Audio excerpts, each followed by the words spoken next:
Good afternoon, everybody, and welcome to the Wicomico County Library, the downtown branch. I'm Bill Chambers, President and CEO of the Salisbury Area Chamber of Commerce, and we are today's sponsors for our forum with our Democratic candidates for governor of the state of Maryland.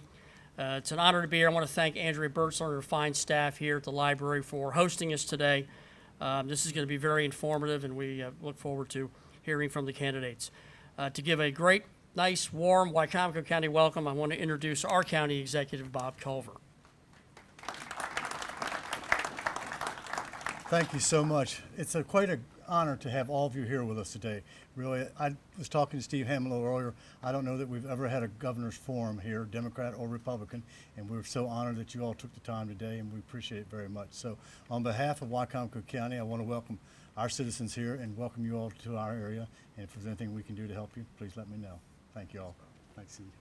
Thank you, Bob. Thank you, Mr. County Executive.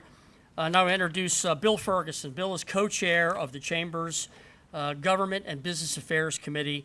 That is the group that put together the format in today's questions. Bill will introduce our moderator. Bill? Good afternoon, everybody.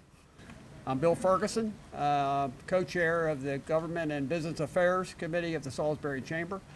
I just want to go over a couple housekeeping before we get started. Please turn off your cell phones or turn your phones on to vibrate. Restrooms are in the rear. And there will be no audience questions today. Please refrain from making any comments that might distract from the conversation that is being had. And I would like to introduce Steve Hammond, who's been with WBOC going on 31 years.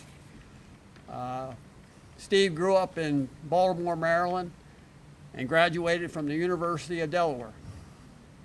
He lives in Fenwick Island and is married to his wife, Heather, and has two sons, Graham and Hunter. Let's welcome Steve Hammond as your moderator today. Thank you, Bill. Good afternoon, everybody. Candidates, welcome to the Eastern Shore. We're glad you could make it over here. We really appreciate it. Our debate format is really pretty basic today. We're going to have 1 minute of opening statements. I'm going to ask questions. These questions are not developed by me. They are developed by the Salisbury Chamber of Commerce Government and Business Affairs Committee. You'll have 1 minute, 30 seconds to answer them. We'll sort of rotate down the line as to who goes first, and then you'll get 2 minutes of closing statements. Any questions? Pretty basic. Let's meet the candidates. First, we have Mr. Ben Jealous, the former president and CEO of the National NAACP. Thanks for coming.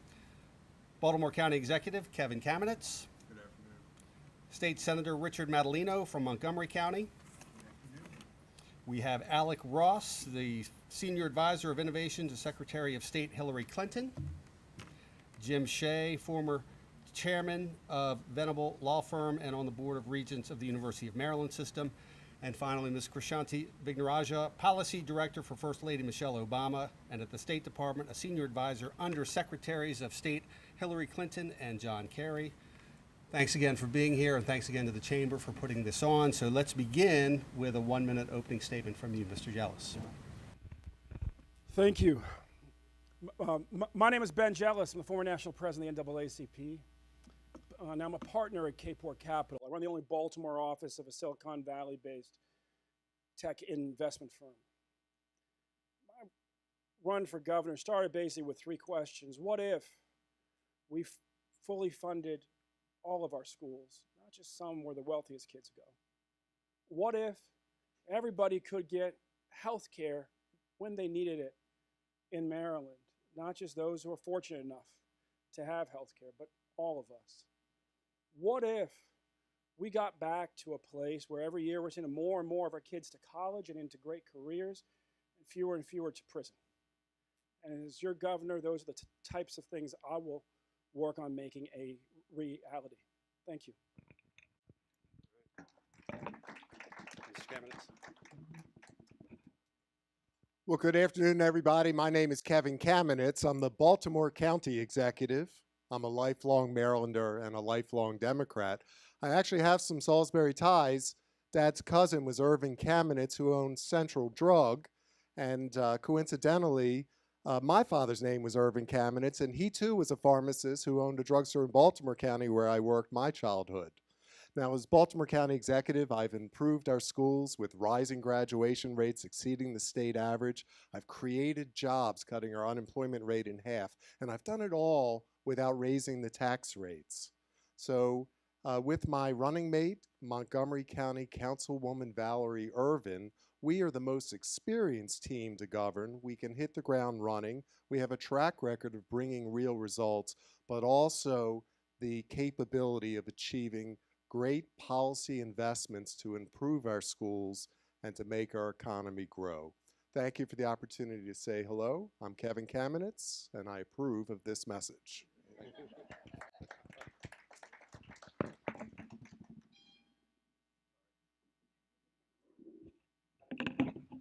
This one is now on. Okay. Good afternoon, everyone. My name is Rich Madalino. I am a state senator. I represent part of Montgomery County. I'm the vice chair of the Budget and Taxation Committee. I've had the honor to be in the General Assembly for the last 16 years. I actually started my career working for this guy named Norm Conway, who some of you may remember, when I actually was a staff person in the General Assembly 30 years ago. I am running with LaWanda Jenkins. LaWanda spent 17 years in executive service in the state government as a member of Governor O'Malley's cabinet, Special Secretary for Minority Affairs, and then Director of Minority Business Programs under Governor Glendening. With LaWanda's 17 years of experience on the executive branch, my 16 years of experience in the General Assembly, I would argue no one has more experience at the state level of making the decisions, being involved in the issues of importance that deal with the state from Ocean City to Oakland, Maryland. So I look forward to answering your questions, and thank you for joining us today. Good afternoon, everyone. My name is Alec Ross, and I'm running for governor because I believe that talent is everywhere. Talent is in every zip code in Maryland, but opportunity is not. I recently came out of the Obama administration where I had responsibilities including setting up the Economic Recovery Act, and I'm running now to become Maryland's education governor. I think that no one thing is entirely deterministic of future well-being, but I think that the thing that comes closest is education. I'm also trying to bring a new face and new ideas into our politics. I think the same old, where we just sort of nibble at the edges of a problem isn't good enough. In Salisbury, you've benefited from having an outstanding, vibrant young mayor in Jake Day. So I think you've seen the power and importance of what happens when you bring a new face and new ideas into our politics. It's worked here in Salisbury, and I'm planning on doing exactly that as your governor in Annapolis. Thank you all. Good afternoon, everyone. I'm Jim Shea. I'm not a career politician, but I have run large organizations, both public and private in the state. I was chair of the university system, which includes Salisbury, UMES, College Park, and 9 other public colleges in the state. It's the largest public agency in the state of Maryland. For 22 years, I led the Venable Law Firm. Under my leadership, it grew to over 700 professionals in 5 cities. It's the largest firm in the state of Maryland and one of the largest in the world. I'm joined on my ticket by Brandon Scott, a councilman, elected official, and a very fine young man. Together, we will invest in Maryland's future, particularly in education and also infrastructure.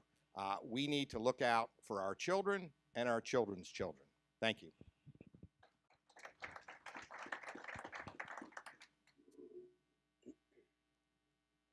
I feel like I'm stuck in the corner here. So my name is Krish Vignaraja. I was 9 months old when my family fled a civil war and came to America in Maryland. They had no jobs, $200 in their pockets, and 2 very young kids in their arms. They built a life here in Maryland that made my life going from Woodlawn High to the White House possible. I had the honor of a lifetime to serve as Michelle Obama's policy director, and before that, senior advisor to Hillary Clinton and John Kerry. Before that, I served as a lawyer as well as in business at McKinsey. In no other place in this world is that trajectory possible. And the reason I'm running is to make sure that that dream that many of us have believed in for a long time, that still exists for every one of our children. I want to make sure that when we run candidates, we're not just running against Trump or against Hogan, but we actually stand for something. For me, that's an agenda focused on education, revitalizing our economy, protecting our environment, supporting working families. If you believe that there are a lot of Democrats who feel like people have been taken for granted, then I hope you take a look at my campaign. Thank you. On to the question segment. Everybody can hear me? Okay? All right. A minute 30 to respond. We'll go first with you, Mr. Jealous. First question from the chamber. Maryland business owners feel under attack. State-imposed employer mandates, including the recently imposed mandatory leave law, proposed increase in state minimum wage, and proposed legislation on employee scheduling. As governor, what will your priorities be when it comes to fighting for Maryland businesses amidst what this chamber calls continuing legislative efforts to impose restrictive mandates on business owners? So I think I'm the only person up here who's currently investing in. I think I'm the only person up here who's currently investing in startup companies across our state and across our country. My company, Capor Capital, we're invested in about 150 startup companies. And as governor, I'll bring that perspective as a business person and active investor to what I do. I'm a little strange as far as Democrats go, and part of that is that I know actual regulations I don't like. I know for tax scenarios I don't like our business property tax, which if anybody here own like an LLC, have a small business? Yeah. You look at what happens down in Virginia. It's $75 and the form's online and it takes about 5 minutes to fill out because for most of us it doesn't change much every year, your inventory, what you have. Here in Maryland, the minimum's $350. It costs about $800 to fill out. You'll spend $1,200 basically, and most of it will go to your accountant filling out a form that in Virginia you could have done in 5 minutes. What you can count on me doing is actually ensuring that our state is ready for business. And that means that we get broadband across the entire Eastern Shore and around the state. That means that we have a dynamic link between our industry and our community colleges, because right now we don't have a shortage of good jobs for our kids. We have a shortage of our kids we've trained for the good jobs that we have. Thank you.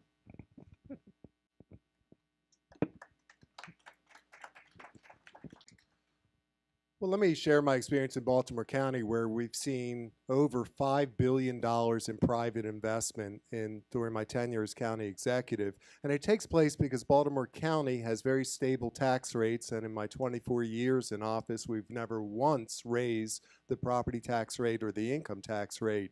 But we generate economic development and help businesses by providing not only a quality of life and stable tax rates, we also work on finding out what needs our employers have when they hire, and then we train folks using our colleges and trade schools to acquire those skills so that they can not just graduate with a diploma in their hand, but a job in their hand. And we've been able to create 30,000 jobs and cut our unemployment rate in half. So you have great assets here with Salisbury University and Warwick that really can promote opportunities to train people for the jobs that are out there, but also you need to continue to focus on the larger needs of businesses, and particularly small businesses, and that again is stable tax rates, low crime, quality investment in schools, and that's what drives where people want to live, and that helps grow our economy. That's been our success story in Baltimore County, and that's the success story we'll bring statewide.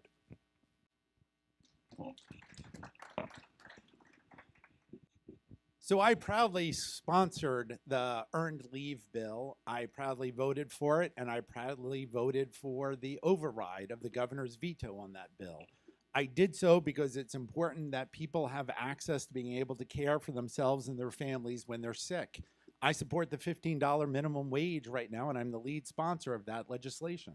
I am a progressive leader in the General Assembly. We need to do that right now because without unions, without the opportunity for people to collectively bargain, workers are at a disadvantage. It's important for the government to step up and to provide these services, especially when you see a changing economy and more people having to assemble a bunch of jobs part-time a bunch of various gigs. If that's the future, we need, in fact, an aggressive government that's going to look out for the little person and to provide for them. And I'm going to be that type of governor.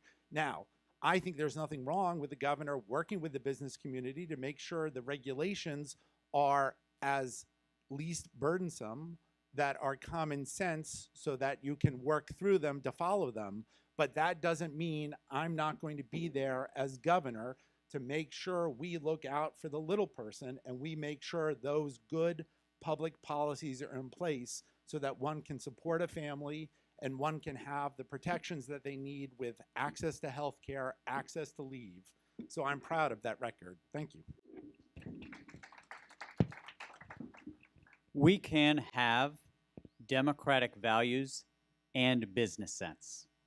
We can have democratic values and business sense. That's what the Alec Ross, Julie Verratti ticket are seeking to do. My running mate, Julie Verratti, she and her wife own Denizens Brewing, a beer brewing company in Silver Spring.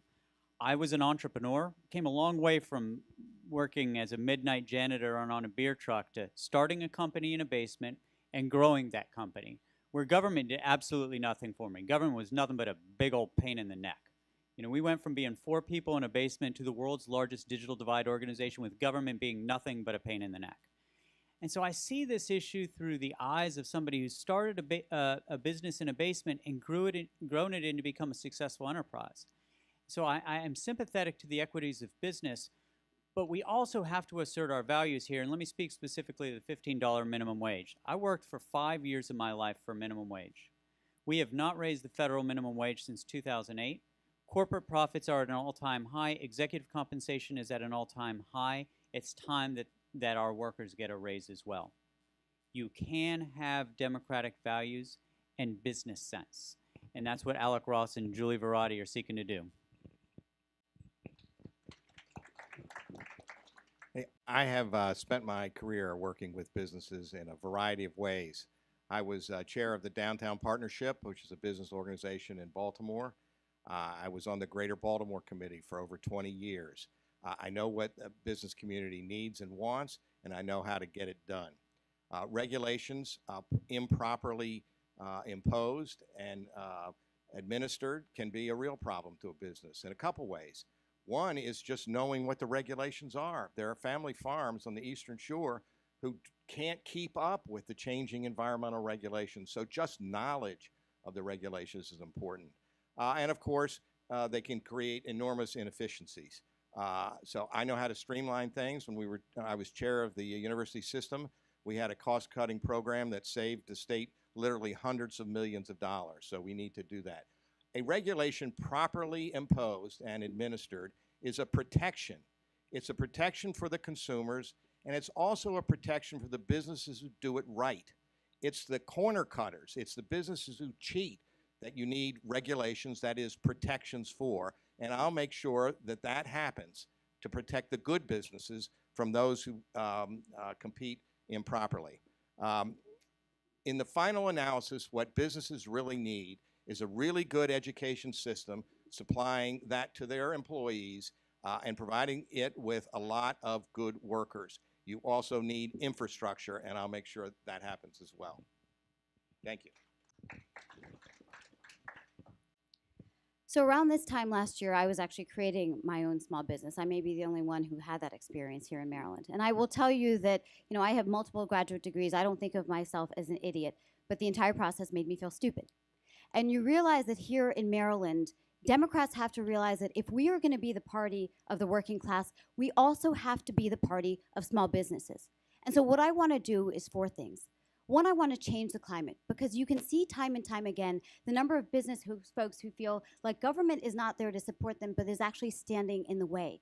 The fact that we have a high tax burden, the fact that the high cost of living is something that we have to address, is why businesses and people end up moving to Virginia and to Delaware. We have to recognize that fact.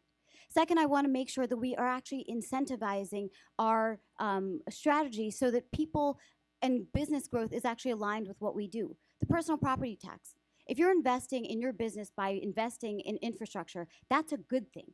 And yet we actually tax that. Third, I want to make sure that we address the transparency because, as Jim said, there's a lot of businesses out there that want to do the right thing. But the problem is we impose the same regulations on medium corporations and big corporations as we do on small businesses. And what it means is that there's no transparency in terms of what rules and regulations apply. So we should have a concierge service so there's a one-stop shop for any small business that wants to operate in this climate. But the final thing is we cannot mandate growth. We can't just simply say by saying we're going to put at the $15 minimum wage. We actually have to grow our economy. That requires investing in infrastructure, and that's what I'll do as governor. All right. Our next question has to do with education.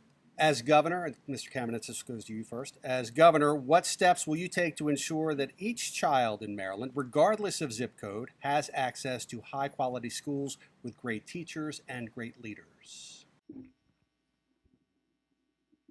Maryland's governor has not only a legal obligation, but a moral obligation to ensure that every child has the opportunities to be successful in life. So we need to fully fund education, make sure that casino money stays in education, but we also have to eliminate the disparities between the haves and the have-nots.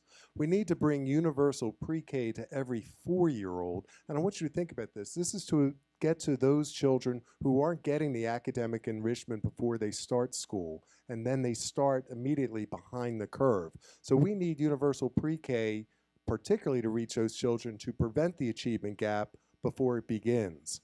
We need to make college more affordable, and we support, and I want to compliment the county executive and the county council for pursuing the Promise program here with Warwick.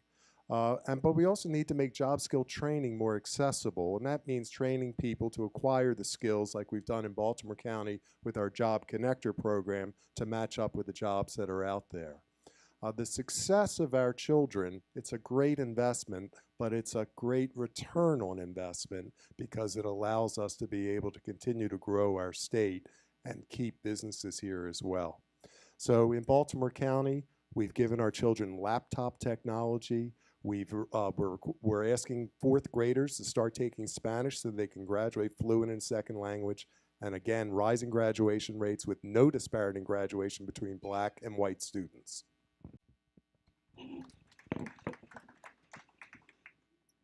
I have the honor of being one of 8 legislators who is serving on something called the Kerwin Commission. This is the commission that's looking at how we move forward in transforming our public schools in the state of Maryland.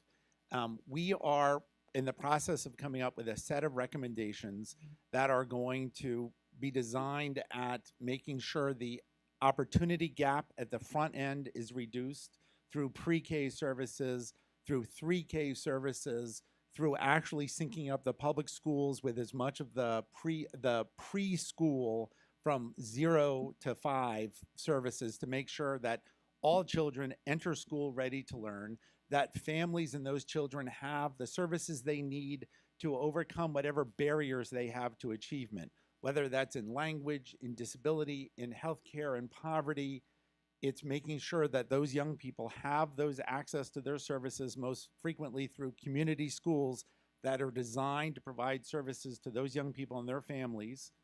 And then it is supporting that educational effort with the best school teachers possible, working with our universities to make sure that we are developing world-class educators and then giving them the supports necessary in order to help them succeed and treating them like professionals, like the professionals they are. We are going to build the best school system in the world in Maryland. It's the reason why I'm running. We have a once-in-a-lifetime opportunity to move our schools forward. The governor will be the person who makes that happen. I began my career in room 308 at Booker T. Washington Middle School on the west side of Baltimore. And if there's one thing I've learned in 46 years of life, it's that the talent is everywhere, but opportunity is not. I know that the young people who were in my classroom in West Baltimore had the same God-given ability as the people who I saw in the White House Situation Room 25 years later. The talent was there, the opportunity was not. Now let me be critical of Democrats for a moment. In settings like this, it doesn't happen very often, but I think the rhetoric and policies of the Democratic Party for the last 20 to 30 years have been, you go to college and you're a winner. You don't go to college and you're a loser. I think it's elitist, I think it's wrong, and I think it's serving our young people poorly. So one of my areas of focus as governor will be to make Maryland the center of a world-class apprenticeship program and a pathway into the skilled trades. We have a strange economy in Maryland where we have a lot of people who go to work wearing a white shirt and an orange tie, knowledge workers. And we have a lot of people working at or around minimum wage, but we have a thin middle. The average age of a plumber in Maryland is 61, an electrician, 59. The people who climb up the poles for Verizon, 57. I want to create a pathway from our schools into the middle class, even for those among us who are not going to go to college. That's going to be an emphasis of mine. As chair of the university system, we froze tuition and made college affordable for everyone. There is a constitutional requirement in Maryland that every child, every young person, is to receive an adequate and equal education. I will make sure that will be done. I have published, it's online, jimshea.com, a complete comprehensive education plan that calls for overhauling pre-K through 12 and for overhauling the vocational education system. I invite you all to take a look at it. A number of the points within my plan have been mentioned already. I won't repeat them. Two important points. You all think about your education. You're a successful, accomplished group. I dare say you've finished your education. But think about the most important piece of it. It was a great teacher, or if you're lucky, teachers. We have to make sure our teachers flourish, that we recruit good ones, that we promote them, that we enable them to stay in the classroom with higher pay rather than having to be promoted into the administration or something. My plan also focuses on vocational education. I will challenge the business community, of which I've been a part, and the educational community to partner up and match what is taught with what is needed for the jobs of today. There is no better investment than an investment in education. It's too expensive not to invest in education. Thank you. So this question is a deeply personal one for me because I am the only candidate in the field who is the product of Maryland public schools from kindergarten through 12th grade. I'm also the daughter of 2 public school teachers. I picked my lieutenant governor as a lifelong teacher, someone who is the Baltimore Teachers Union president, because education is not just about education, it's about an investment in our economy. And what we need to put forth is a set of comprehensive policies that actually equip our kids to be able to come out and compete. That means from cradle to career. I want to guarantee universal pre-K for 4-year-olds because we realize that that is the smartest investment we can make. For every dollar invest, we get $38 back in return. I want to make sure that we not just fix the funding inequities and rebuild our crumbling schools, but we're investing in science, technology, engineering, arts, and math, not just at the high school levels, but at the elementary and middle school levels as well. But I also want to make sure that we're starting to invest in the toolkit that our kids need, not to just teach for the test, but to actually become productive citizens. That means investing in financial literacy, civics education, because November happened because we weren't preparing our kids. But I also want to make sure that we do the small things, like making sure that our kids, all of them, get hot and healthy meals. But that we're also guaranteeing free community college, technical education, job retraining, and apprenticeship programs, because that's the only way we make sure our kids, when they come out of school, they are either career ready or they're college ready.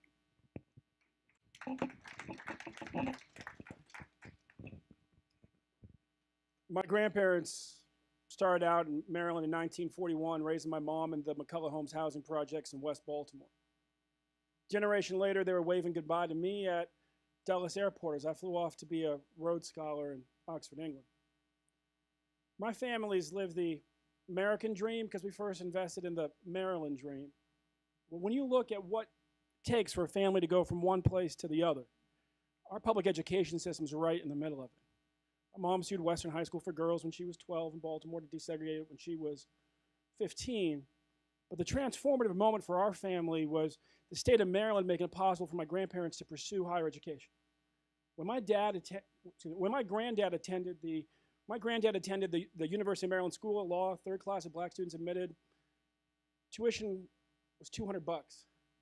He did it for 1 year and allowed him to become a probation officer. got our family out of poverty. Today, that tuition will be $2,600. It's $31,000. As governor, yes, I'll fully fund education. First budget, I'll make sure that we keep the promise on the casino money and the lottery money. I will also make sure that we end the era of massive student debt. We pay for it in part by ending the era of mass incarceration. And we get our priorities straight. As the president of Penn State said to me a long time ago, oh, it's like Groundhog Day every year. Every year I go up to the state capitol and keep so much more money from going to the state pen.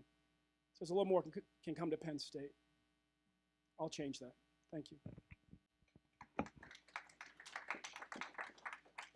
Next question to you, Senator, has to do with the Maryland Transportation Trust Fund. Prior to 2009, the Transportation Trust Fund in Maryland revenues were traditionally split 70% to the state and 30% to local governments. In 2009, Maryland reduced the local government share to under 10%, most of which was dedicated to Baltimore City. Counties and municipalities on the Eastern Shore and across the state have blamed this reduction on an inability to repair and improve roads in their areas. As governor, would you propose any changes to the Transportation Trust Fund and how revenues are distributed to local governments? Yes. And I'm the only one with my name on that legislation already to do that. Just Wednesday, we were in Annapolis on a measure to begin the rebalancing the situation and restoring the money for the municipalities primarily and a little bit for the counties. Look, the reason why this change was made in the height of the recession was the proposition was made to the county governments. Do you want to keep, because we were losing money, do you want to keep the transportation aid? Do you want to keep education aid? And overwhelmingly, the answer was keep the education aid flowing. And we managed, unlike most states, to actually continue to increase spending on education. And it was that revenue sharing with the local governments on transportation that fell behind. I've been leading the charge of getting the money back to the municipalities because those are the smaller jurisdictions that have the older infrastructure where we have to get ahead first. I also think it's important for everyone in this audience to know why Baltimore City gets a large chunk. There are no state roads in Baltimore City. So no roads are maintained in Baltimore City like they are in other jurisdictions. So the city traditionally has always gotten more because they have to even maintain the Jones Falls Expressway through the city. So I think it's important that we move back, but my priority would be to first and foremost invest in the municipal governments and restoring the money that way.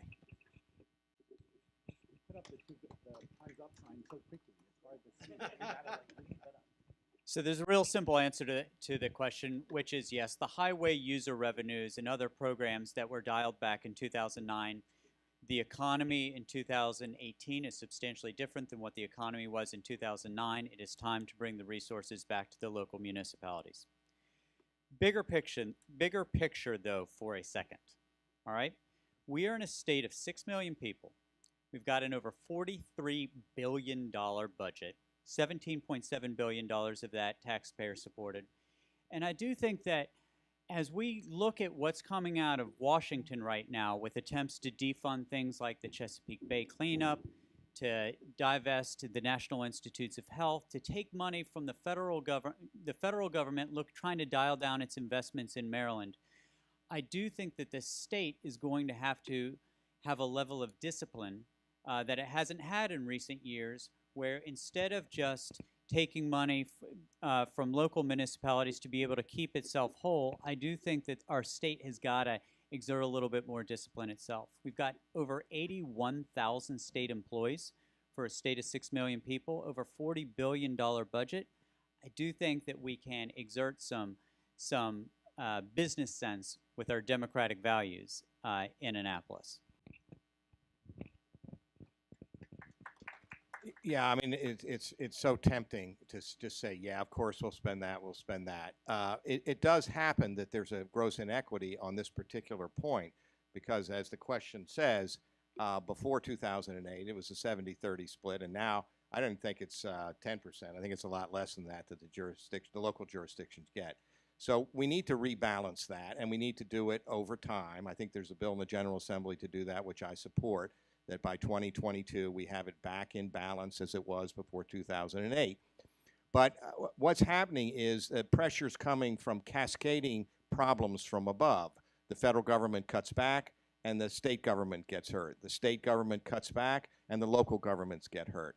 What we need is we need a robust economy in which we invest, that we invest in the schools and we invest in the infrastructure. The only way to grow a business or a state is to invest in it. If your only move is to cut, you're gonna die, because you cannot survive by getting smaller and smaller and smaller. So wise investments, particularly in infrastructure. The infrastructure in this country and in Maryland is crumbling. We need to invest in that. If we do that, that will create jobs as we do it and will spur economic development thereafter. And that's what we need. We need a strong, strong economy. Thanks. So I think you're going to get some strong consensus from the panel on this question, because I think we all realize that this is not just a matter of transportation, but this is truly an investment in infrastructure. And you realize that here in Maryland, it is an issue that we face time and time again in terms of the lack of infrastructure and its impact, not just on the economy, but on our lives. Every Marylander ends up wasting about $1,500 in lost wages, wasted gas, and that's not even taking into account the lost time that you have lost with your family. And so my point is, how do you actually start rebalancing the budget and recognizing that in many ways Maryland has a 1950s budget? We spend twice as much on roads as we do on transit. We spend about as much on prisons and policing as we do on higher education. And so the range of issues that we have touched on so far highlight the fact that we need to recognize where we need to make more sound investments. And I do think that the infrastructure investments when it comes to transportation is exactly the one we need to be focusing on, because particularly here, you realize that if we don't address the fact that there needs to be a solution with the Chesapeake Bay, the fact that you have one-lane roads along a lot of the Eastern Shore and it's affecting the ability to grow the economy. That's where I think that we have opportunities, and if we start investing, we'll recognize that it's a huge return on that investment if we make the initial investments at the outset. Yeah, I had a day up in Easton that just about floored me. I was in a backyard. I was finishing up a conversation about 100 voters. And a little girl walked up to me, blonde ponytail, tennis racket in her hand, and all she wanted to talk about was the 3 friends she had buried in the last year because they overdosed on pills. And it was about all I could take that week, because I started off that week at the public housing projects where my mom grew up, where a 7-year-old boy told me that, I said, what do you want the next governor to change? He said, I've seen too many dead men. And I looked at his t-shirt, it was a skull with headphones on. So young people have a lot of things in common. One of them is that young people where they live are often cut off from the economy by a lack of public transportation solutions. Talk to young people up and down the Eastern Shore. Say something to the effect of, I got a job, and then I figured out there was no way to get to it. We have to have a plan, 21st century plan for public transportation statewide that includes rural areas. Part of that has to be looking to technology and deciding that we can actually take some solutions that are working in the private sector and pull them into public transportation, like bringing on-demand technology into public transportation vans so that they can move from point to point, picking up young people who you can't connect to a job by any straight line. As governor, you will have in me somebody who knows what it's like to be rooted in a community where people are cut off from opportunity and who's committed to increasing opportunity across the state.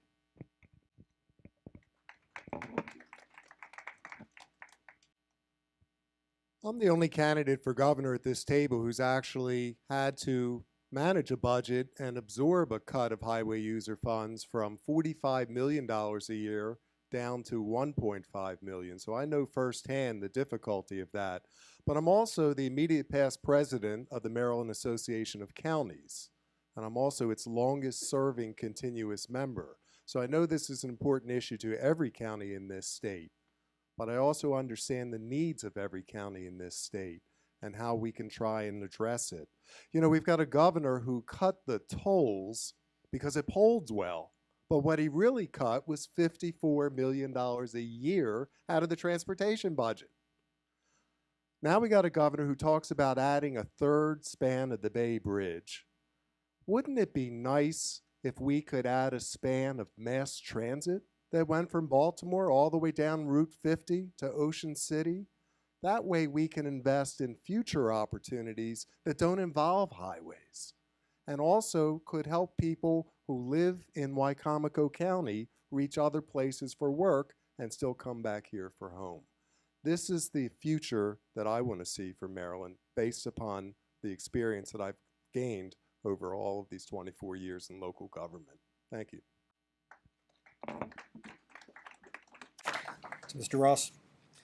The real estate market in Maryland's rural counties is currently thriving. For example, according to the Coastal Association of Realtors, the number of homes sold annually in Somerset, Wicomico, and Worcester counties has increased by 60% over the past 5 years.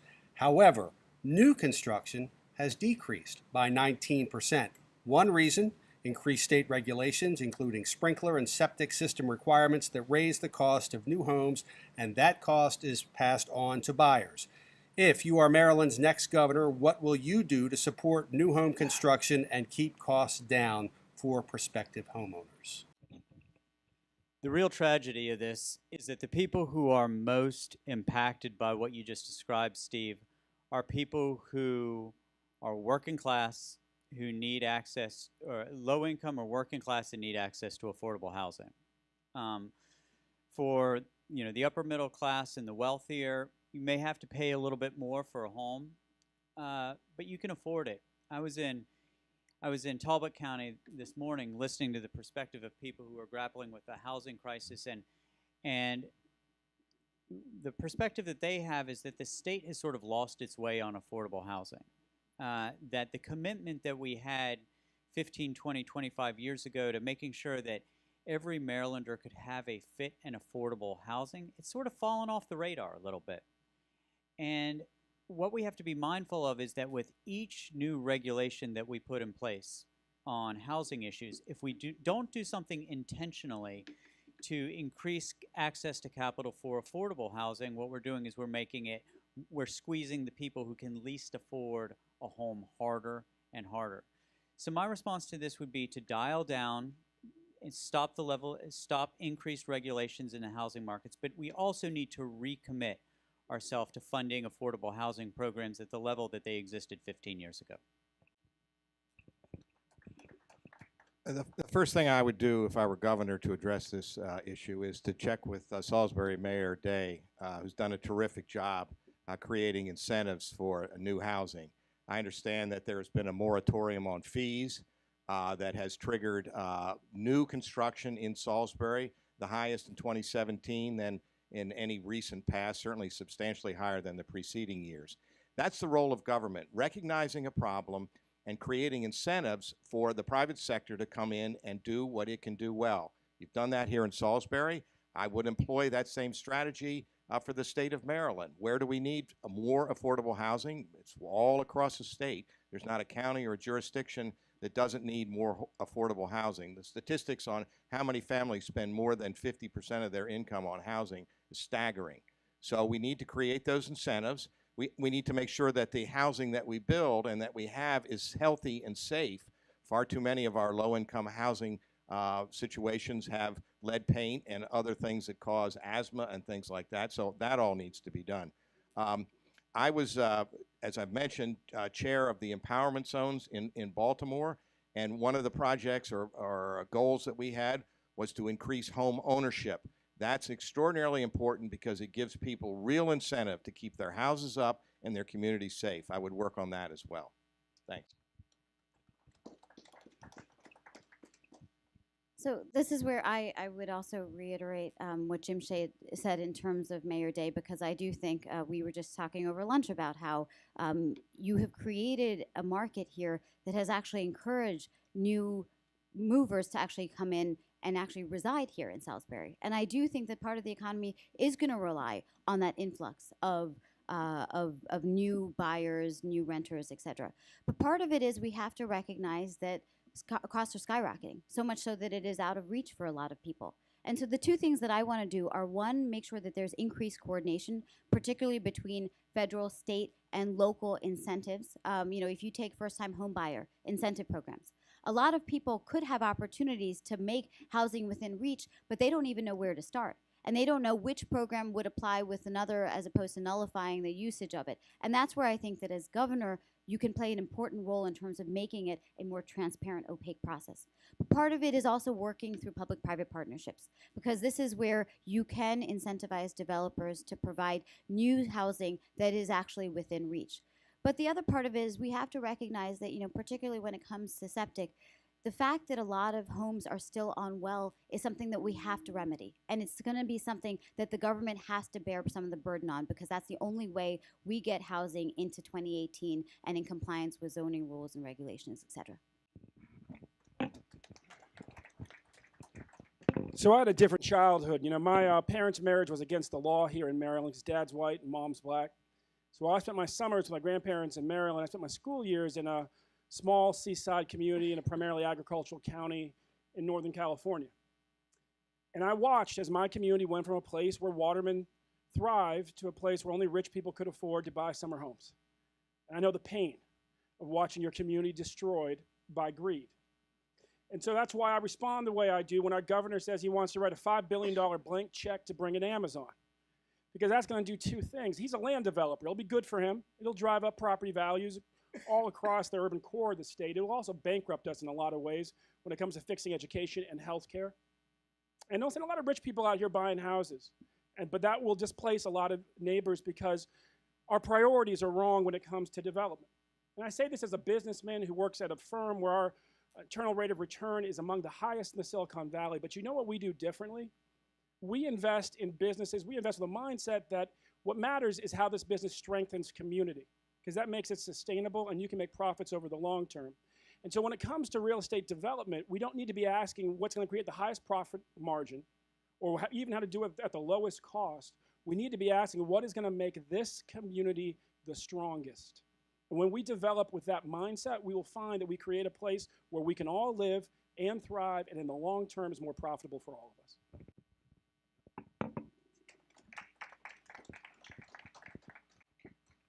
So the question really is one that all the counties in the state have been dealing with, and it's dealing with the additional costs, particularly for smaller counties, in trying to encourage construction of new homes. Everyone wants a new car, people want new homes. Today's standards, people want a kitchen the size of this room in a new home. So the challenge and I think this is what the question's really about, the challenge has been that there are new state regulations that drive up the cost of new construction, and that's particularly impacting the ability to make the homes affordable in smaller counties. So the concepts are where do we build and how do we build? So in Baltimore County, 90% of our population live on 30% of the land, and we do that by strict zoning law and to encourage agriculture. So some of the septic rules are written so that you can concentrate the growth areas where the infrastructure already is, and it saves money. Some of the standards like sprinklers or building codes or septic are really for the health and safety of all individuals. It's like, we're not making seatbelts optional anymore. We're not making lead paint optional. We're not making air pollution controls optional. The reason these standards are imposed is because it's for the greater good. The biggest driver to help construction and new homes is schools. It's the quality of the education. People will clamor to neighborhoods with good schools.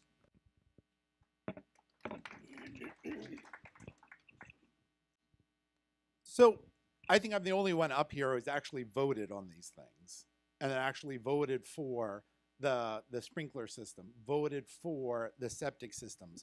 We did so not because one day someone decided everyone should have septic and everyone should have sprinklers in their houses. The state fire marshal came down after people died and said, this is what we need to have safe housing. This isn't just some creation of do-good liberals. This is because the people who know the best said, this is what you have to do. We did the requirements on the septic system because, quite frankly, if we don't take action on that sort of pollution, that's just one more thing to dump on farmers. If you don't want us to clean up our side of the bay, there was so much said about the rain tax. If you don't want polluted runoff fixed on the western shore, that's just one more thing we can dump onto the people of the eastern shore to try to fix, because guess what? The population works. There are a lot more of us on the western shore than the eastern shore. There are a lot more of us not involved in farming than involved in farming. If you don't take these other steps to hold everyone accountable and try to clean up the mess or make things safer, you're going to have a problem. And quite frankly, I'm proud of the fact that we've come up with safer standards in Maryland than in Delaware. And when people die in a fire in Delaware, there are going to be questions about why didn't Dover take action. People aren't going to die in that fire in Maryland because of the action we took, and I'm proud of that.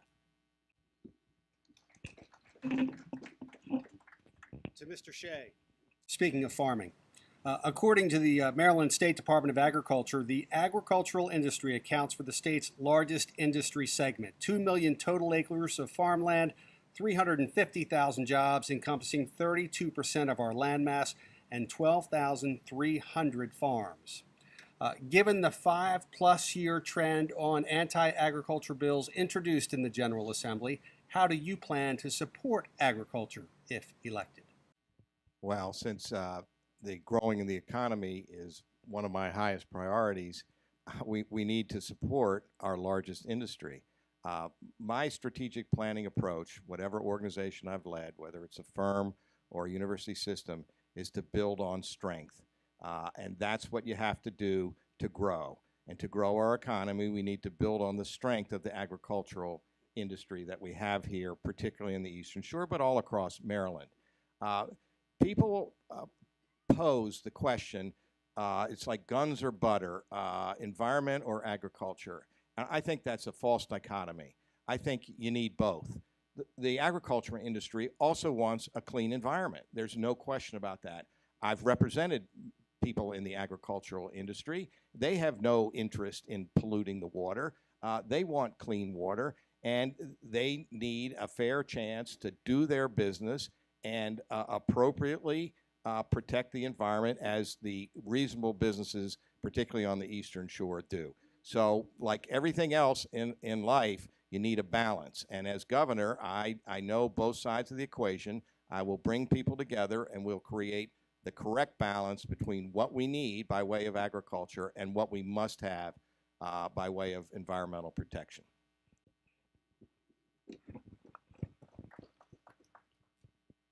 So as you said, we have to recognize that agriculture is our biggest industry. It receives $1 billion of sales. And so part of what we need to recognize that the finger pointing, the political infighting and bickering is altogether unhelpful. And this is where, you know, I know a lot of people say, well, big chicken, you know, they're the culprits. The reality is that they are looking at their business bottom line. But part of what we need to do is actually figure out the harmony of how do we make sure that agriculture remains a dominant industry, but how do we also recognize that we need to protect the folks who are local who are actually affected by it. And so part of what I want to do is first make sure that we do have strong agricultural protections in terms of zoning, that we recognize that it's incredibly important to have a strong agricultural base.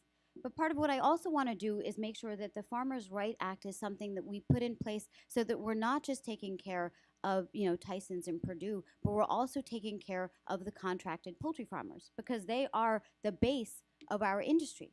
But part of what I also want to do is make sure that we grow the ag tech economy because that's where there's an incredible opportunity with UMES here. You have innovation, but we're not fostering that as much as we can. And that's where I want to see not just kind of the traditional agricultural industry we have, but innovation because we have the opportunity right now and we're not investing in it nearly as much as we could. So one of the first meet and greets in my campaign was at the house of a farmer on the Eastern Shore who in the middle of it just announced that he, like his neighbors, were grappling with a drought. We're going through climate change.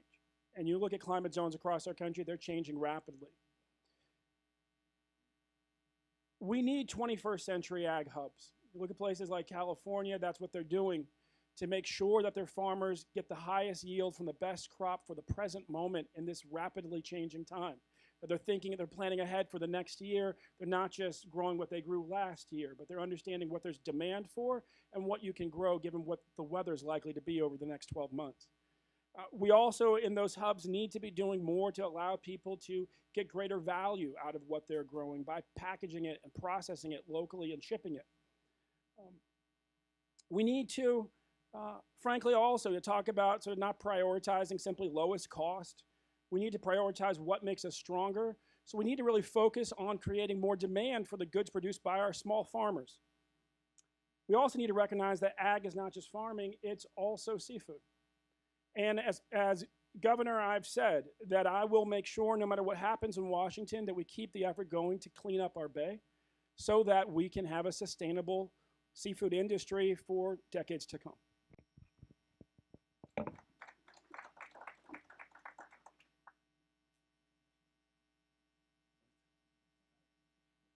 What's the question again? From the chamber. A slew of anti-ag bills have been introduced in the past 5 years or so in the Maryland General Assembly. How do you plan to support agriculture if elected?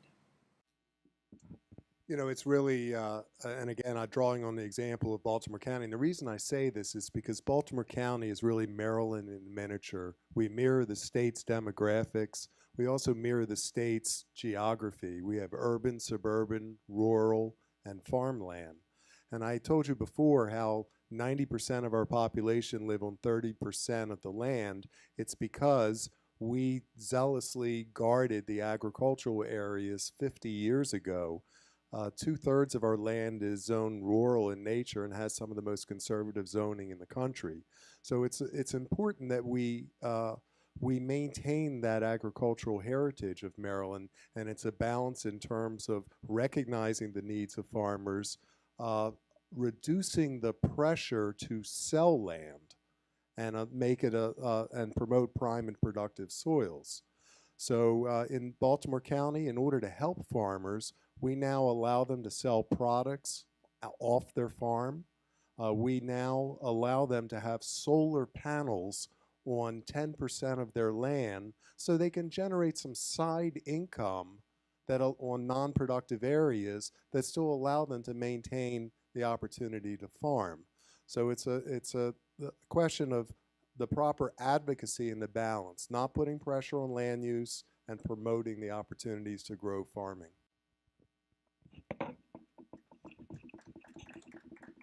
So probably some of those bills you're talking about might be some that are already in my name. Bill will, I'm sure, tell you, nod yes to that. Look, we have an interest in making sure that agriculture is both economically and environmentally sustainable in the state.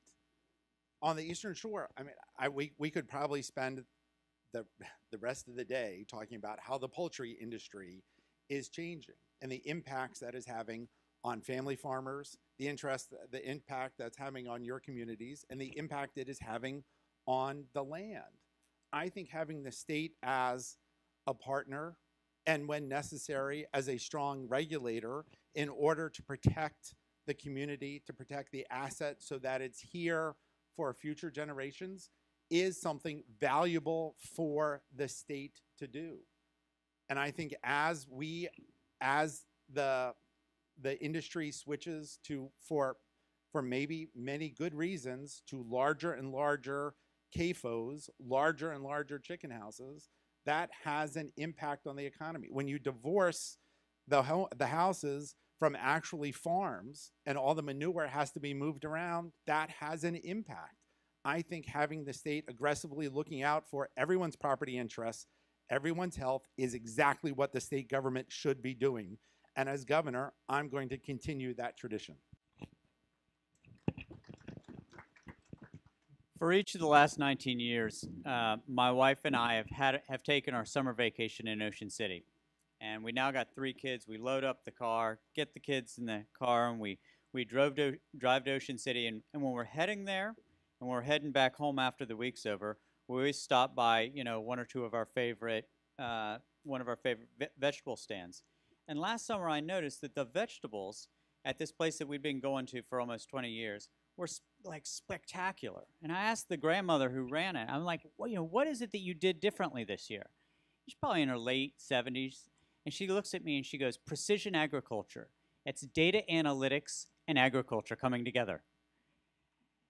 And we talked a little bit about it. And for me, this represented a spectacular opportunity and a place where the state can help. We're undergoing a revolution right now in agriculture where the combination of drone technology, laser technology, the application of very sophisticated data analytics to agriculture is enabling small and medium-sized farms to do spectacular things. And what I'm going to be rolling out in about a week, when I'm rolling out my energy, environment, and agriculture policy, is the creation of a green bank that will make access to capital to use precision agriculture technologies accessible to small and medium-sized farms in Maryland. And I think that if we can be the region's leader in data analytics and agriculture, we can continue to compete and succeed regionally and globally.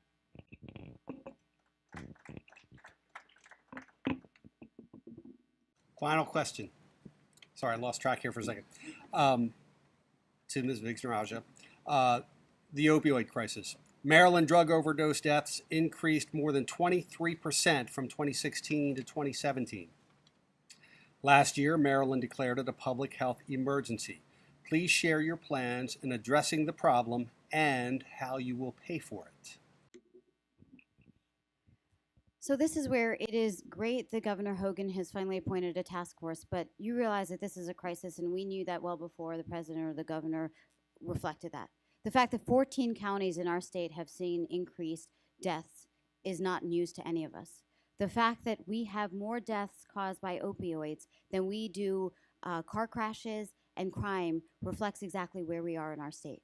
And what I want to do is make sure we recognize that both in terms of prescriptions as well as treatments, we've got to address this not just today, but frankly yesterday. In terms of prescriptions, the fact that the vast majority of people get addicted while they are on a legal prescription must make us recognize the fact that we've got to address how we are prescribing. When I came out of the hospital after I had my daughter, I will tell you I had 1 Oxycontin after my C-section. I hope that isn't too much information. But it's one of those things where I had after that said no thank you. And yet when I came out of the hospital, I had 2 prescriptions for 45 pills. We've got to recognize that pain management does not mean that you can just have zero pain. If you had a major operation, it's okay to feel pain. Part of it is we also have to recognize that when you go to a pharmacy, there should be a centralized system so we know how many prescriptions an individual is getting. But part of it is we also have to make sure that when it comes to treatment, we're recognizing that 80% of our incarcerated population is on addiction.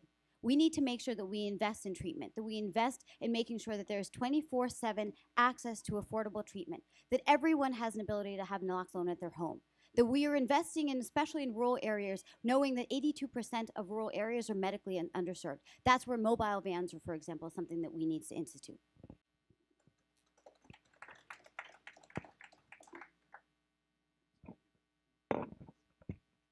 So this is actually the first policy that I rolled out, first full plan that I rolled out. And I rolled it out because our governor, quite frankly, has done too little, and our communities, whether it's here, whether it's Baltimore, are reeling from the impact. Spiraled out of control on his watch. Plan core, we need rehab on demand. We need regional crisis centers. I think we funded 1. The recommendation first was for 10. We need them in every region of the state, every corner of the state. We need to make sure that we stop rationing the life-saving drug naloxone. There's a lot of mythology there, but the doctors will tell you it's what we need to save folks' lives. And even in places like Baltimore, where you have 700 people dying, we are rationing the drug. We need to stop that anywhere in the state. We need an office of pain management, reasons that Chris just talked about, where we're actually educating doctors. As far as the pay for, this is an instance where you need to go into the rainy day fund in the beginning just to get things going. The reality is if we had a natural disaster that was killing this many people in our state, we would not blink. The second thing is that you look long term, we need to legalize cannabis for adult use. It will reduce violence. It'll get money out of the pockets of the cartels.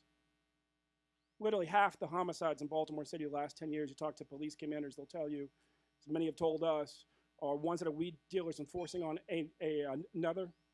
But it's also an alternative to opiates for many people. And it will increase revenues to pay for all this.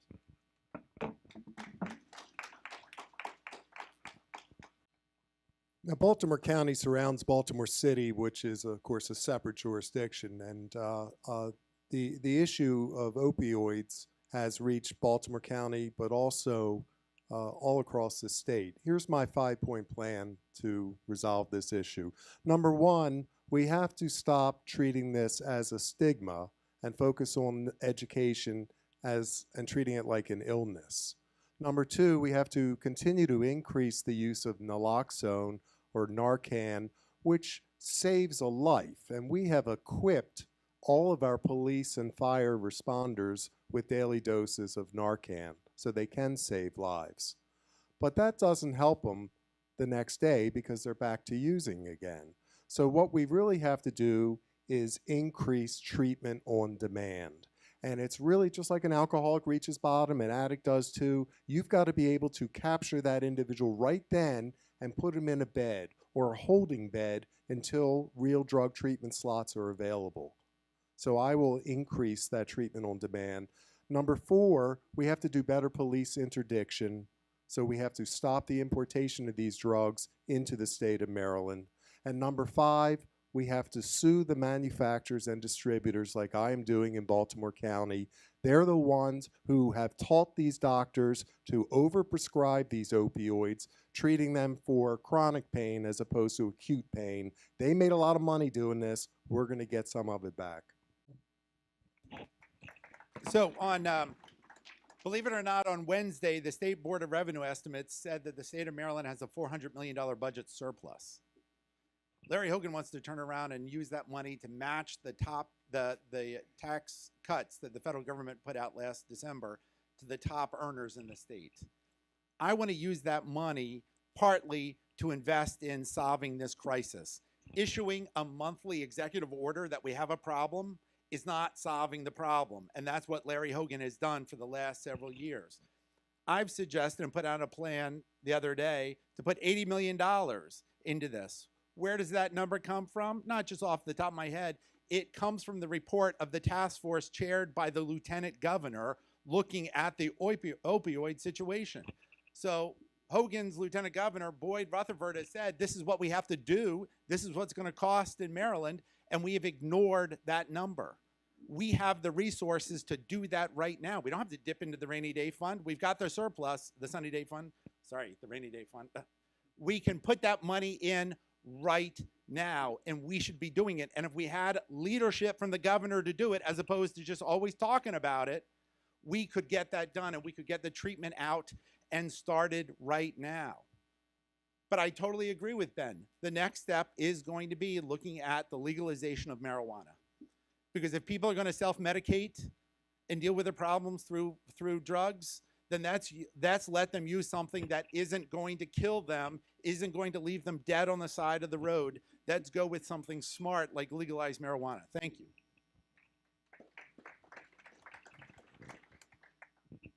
You know, this moment in time feels to me like the Reagan years when it came to HIV and AIDS. If you think back during the Reagan years when it came to HIV and AIDS, the reaction was first to, it was sort of judge the victim, right? And they did nothing other than sort of judge the victim and then treat things as, you know, almost a law enforcement issue. Oh, we'll close down the bathhouses, we'll punish the purveyors on these things. It feels like that kind of a moment in time to me where what we need to do is we need to do what took place with the HIV and AIDS crisis, what the Clinton administration did, and build a national strategy that treated this as a national health emergency. In Maryland, I think we need to pivot from treating this like a law enforcement issue where we're blaming people into increasingly looking at this as a public health issue. And that does include things, of course, like on-demand treatment. The other thing that we have to do, though, is we do have to look at the prevention side of this. And when you talk to folks and say, when did you go from the pill to the needle? And why did you go from the pill to the needle? And what took you there? A lot of it, they'll always talk about the hopelessness that oftentimes is rooted in a lack of economic hope. And I know that's a lot of what's going on here in the Eastern Shore. And this is where I come back to, we've got to create a path to economic well-being for those among us who aren't going to go to college, so that they don't find themselves pushing a mop on the midnight shift and decide to go from the pill to the needle. The horror of the opioid crisis is that it's affecting people that are perfectly healthy and are not hopeless. It's a web that's drawing in people into a horrible situation from which they need medical treatment. Now, I find myself frequently in violent agreement with Krish to my left, and I hate to do a one-upman, but I had hip replacement surgery, which is a whole lot less important and dangerous than what she did. So I told him I didn't want any of these pills because I'd heard the stories and I didn't want to get addicted. So I said I didn't want any. They said, well, you have to take one or two just in case, blah, blah, blah. I said, all right. So they gave me a prescription.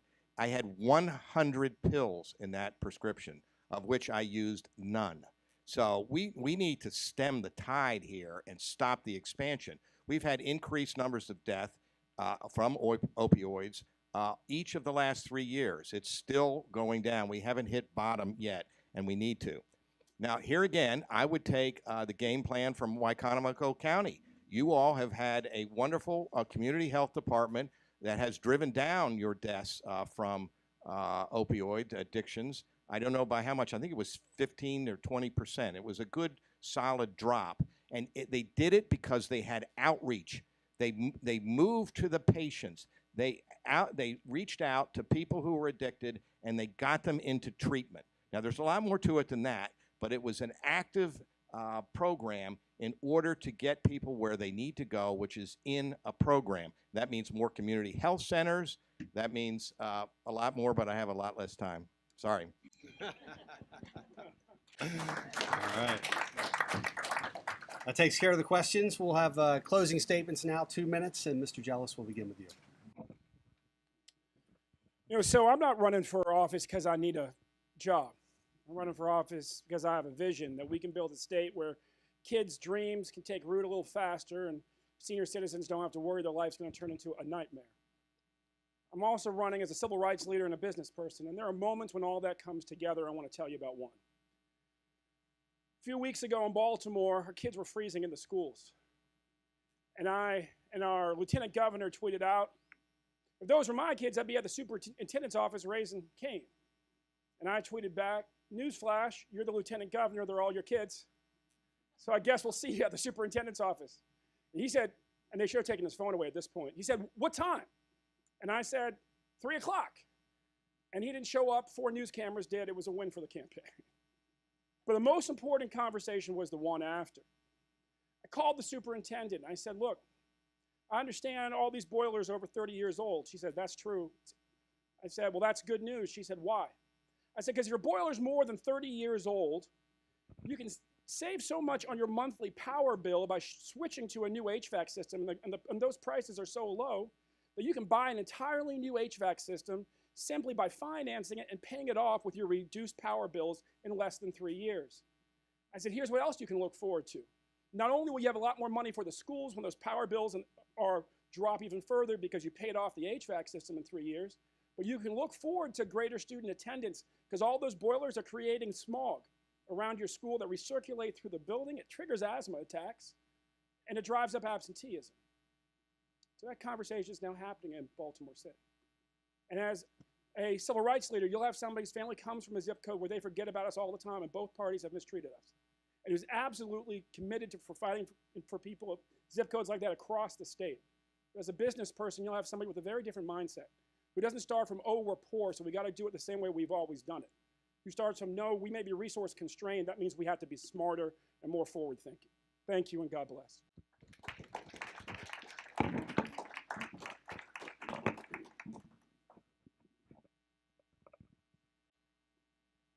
So I grew up in the 60s and 70s as the youngest of 5 kids, and I told you my dad was a pharmacist. He had one of those little corner drugstores that we don't really see anymore. All 5 of us had to work in the drugstore, and it was there that I quickly learned that being the boss's son didn't make me privileged. It meant that I had to work harder than everyone else and set the example. It meant that I was the one who had to go outside and sweep the sidewalk of trash first thing in the morning. And it made me appreciate people's station in life. If someone couldn't afford a prescription, Dad would say, "It's okay, just pay me when you can." So I'm running for governor not just because I have the experience. I'm running for governor not just because I'm going to work hard. I'm running for governor not just because I recognize the plight of people who can't afford to pay for a prescription or have to make a choice in that. I'm running for governor because I want to provide the solutions to prevent that problem in the first place. Now, we've all talked about what we're going to do as governor. Let me tell you why I'm going to do it, the things I say I'm going to do. When President Trump, in his first week in office, imposed a ban on Muslims and began a campaign of terror in the immigrant community, I responded by passing an executive order that states that no county employee, including our police, can discriminate based upon someone's immigration status. It's why a year ago, I didn't have to wait to see it on the news, I wrote to the president of the 5 colleges in Baltimore County and told them that no police is going to enter their campus for purpose of identifying DACA students. It's why 3 years ago, I didn't wait for Charlottesville, 3 years ago I renamed Robert E. Lee Park to Lake Roland, eliminating a symbol of hate, and why 6 years ago I signed a bill protecting the rights of transgender individuals. I'm going to bring real results to Maryland, and I'm going to work hard and represent the values of all Marylanders. Thank you. Thanks for your attention, everyone. Thank you all very much and for coming out and spending your Friday afternoon happy hour with all of us. Hopefully you're leaving this as feeling as excited as you would any other happy hour. Thank you for the other people who are here, the competitors for this race. I think you've got an incredible group of people running. You have incredibly talented people running because the state needs a new direction. Believe it or not, our governor is the most powerful governor in the country. Our state constitution reserves more powers for our governor than any other state. Extreme budget authority, extreme appointment authority, extreme regulatory authority. It is important that we elect a good person as governor, someone who's going to move our state forward. But it's also important that you elect someone that has real-world experience with the state government. With Rich Madalino and LaWanda Jenkins, that's what you have. You have people with more than 30 years of experience in the state government, in the institution we are seeking to lead. Now, with me as your governor, what are my promises? Well, I'm going to work with your local governments to build stronger communities. You're doing amazing things in Salisbury with Jake Day, everyone's about it, with Jake as mayor. We're doing amazing things, but you need a governor who's going to know that we have to invest in this building and that in fact, fixing the library is an important piece of the economic development strategy for this community. You need a governor who's going to work to make sure that with Janet Dudley Ashback retiring and with Dr. Bell retiring, that we're going to keep up the investment and the progress that we've made in making Salisbury a strong partner for building this community. You need a governor who's going to be willing to make the tough decisions like I have, raising taxes when we've had to raise taxes, pushing new regulations when we've had to do it, to build stronger communities. We can have a conversation about putting money back into highway user because we have the revenues, because I've been there to take those hard decisions and make it happen, and that's what I will do as your governor. Thank you all very much for spending your afternoon with us. There were a couple themes that that sort of emerged for me during our conversation this afternoon, and one that stood out to me a little bit is that a lot of the questions that you asked are actually really long-standing problems. The opioid crisis being an exception, but a lot of what we're focusing on in terms of inequity, in terms of environmental stewardship and things, like these problems have been around for decades. And I got news for you, Democrats have been in charge for a lot of those decades, sort of nibbled at the edges of the problems a lot of the time. Another theme that emerged, though, is a lot of good things are happening here in Salisbury. And this is a very different city than the one that I was driving through 10, 15, 20 years ago. And I think it's a testament to what happens when you do have a willingness to be bold, to set a new vision, to bring in new faces with new ideas instead of the same good old boys who are part of the old system that have helped perpetuate the problems that have existed for the last 30, 40, 50 years. I think that there's a place for new ideas and new faces in our politics. Barack Obama showed how some experience as a United States Senator, but not too much, could bring some giddy up to the federal government. I have substantial experience in the executive branch of Barack Obama's administration, and I think that that is exactly what Annapolis needs. We have a good old boys system in Annapolis. It's been there forever. That's not who I am. If you think that that's exactly what we need, somebody who has the most years of experience, sat through the most committee meetings, and is sort of nibbled at the edges of these problems for the last 30, 40, 50 years, there are other candidates for you to choose from. If you're looking for a different kind of candidate, new face, new ideas, I'd look to Alec Ross and Julie Verratti. Now, let me just close by thanking you all for coming out this afternoon. It's people like you and rooms like this, people leaning forward where the real change takes place. So thank you all. Yeah, let me add my thanks to all of you for coming. I was born in 1952 in Baltimore. My mother likes to say almost born in the parking lot of the Hopkins Hospital. But my family almost immediately moved to Salisbury. I actually lived here from age 1.5 to age 4. And why did they move here? They moved here because the Bay Bridge was built in 1952. It opened up the Eastern Shore to all kinds of new things, mostly good, not all good, but certainly opened up the Eastern Shore. That's what government can do. It can invest in infrastructure to drive the society and the communities forward. That happened here on the Eastern Shore because of the bridge, and I and my family were here for that very reason. Now, I'm a lifelong Marylander. I'm lucky. I had a wonderful mother who's still living at 90, should be 92 on Monday. I hope we get there. She was a guidance counselor. My father was a salesman, a World War II Navy veteran. He served at Pearl Harbor and thereafter. I've been lucky. I've been married 40 years to Barbara, and we've had 4 wonderful children and now 2 grandchildren. I want those children and grandchildren, mine and everyone else's, to have a Maryland that's better than what my parents gave us. We're in a danger of being the first generation ever not to do that, and we don't want to be part of that generation. We need to invest. We need to invest in the future. The Democratic message, I believe, is tired and fractured. It needs new energy and it needs unity. Brandon Scott and I will bring that. We will bring investment in the future. We'll bring inclusive and dramatic economic growth and opportunity for everyone. Thank you all very much.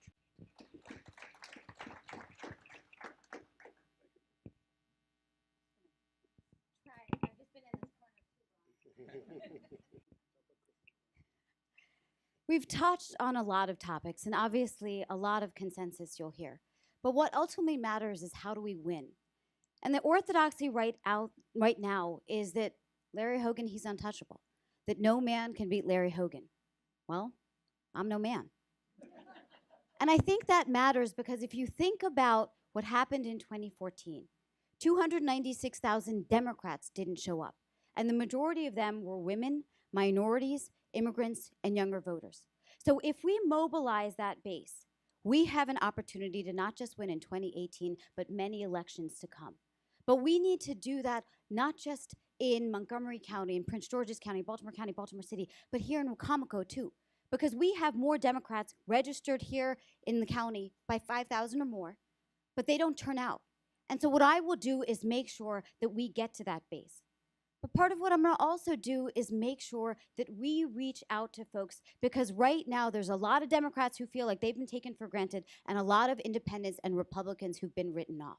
And so part of why I started my campaign in Garrett County, ending in Ocean City, was because we have an opportunity to recognize that the Eastern Shore is the breadbasket of the state. And that when you're campaigning, you're not just campaigning to win the election, but you're campaigning to govern. And when you govern, you're not just the governor of the places that voted for you, but the governor of the entire state. And the final piece is we've got to just shake up politics. There's been a calcification of our party. And so if you're happy with the status quo, then I'm not your candidate. If you want to blow up the system, then I'm not probably your candidate.